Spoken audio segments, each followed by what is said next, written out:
வணக்கம் ஃப்ரெண்ட்ஸ். ஐயனார் துணை சீரியலோட வர்ற வார ப்ரோமோ வந்திருக்கு. நிலா ரொம்பவே விரும்பி சோழனை கல்யாணம் பண்ணிக்கிட்டாலும் கண்டிப்பாக அவங்க வீட்டை மிஸ் பண்ண செய்கிறாங்க. ஏதோ ஒரு வேகத்தில் அம்மா அப்பா வேண்டாம் மொத்தமாக ஒதுங்கிடலான்னு முன்னாடி வந்தவங்க மறுபடியும் அம்மா அப்பா கூட போய் இருந்ததால் கொஞ்சம் அவங்க ஞாபகம் வருது போல இருக்கு. திருவண்ணாமலைக்கு கூப்பிட சோழனோட வெளியே வந்து அவரை கல்யாணம் பண்ணி அந்த வீட்டு மருமகளாக இல்லாமல் மகளாகவே மாறிடுறாங்க. அவங்க வீட்டில் இருக்கவங்க எல்லாரையும் அதட்டி வீட்டை ரொம்ப நல்ல வழிப்படுத்தணும், வீடு மாதிரி ரொம்ப அழகாக இருக்கணும் அப்படின்லாம் அவங்க ரொம்ப யோசனை பண்ணி முயற்சி பண்ணிட்டு இருக்காங்க. அதுக்கேற்ற மாதிரி வீட்டில் இருக்கவங்களையும் பழக்கப்படுத்திக்கிட்டு இருக்காங்க. அப்போது அவங்க அப்பா கிட்ட இருந்து ஃபோன் வருது. நிலா, உனக்கும் சோழனுக்கும் ஒரு ரிசப்ஷன் அரேஞ்ச் பண்ணலான்னு இருக்கேன் அப்படின்னு சொல்ல, அதெல்லாம் எதுக்குங்கப்பா, வேண்டாங்கிறாங்க நிலா.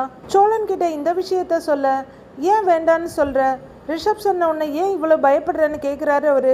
இல்லை சோழன், எங்கள் வீட்டு ஆளுங்க கிட்ட இருந்து நான் ரொம்பவே ஒதுங்கிட்டேன், எனக்கு யாருமே இல்லாத மாதிரி ஒரு லோன்லி ஃபீலிங்காக இருக்குன்னு நிலா ரொம்பவே வருத்தப்பட்டு சொல்ல, என்ன நிலா இது இப்படி பேசிகிட்டு இருக்கிற அப்படின்னு சாஞ்சி சாவகாசமாக படுத்துட்டு இருந்த சோழன் படார்னு எழுந்து நிலாவோட கையை பிடிச்சிக்கிறாரு.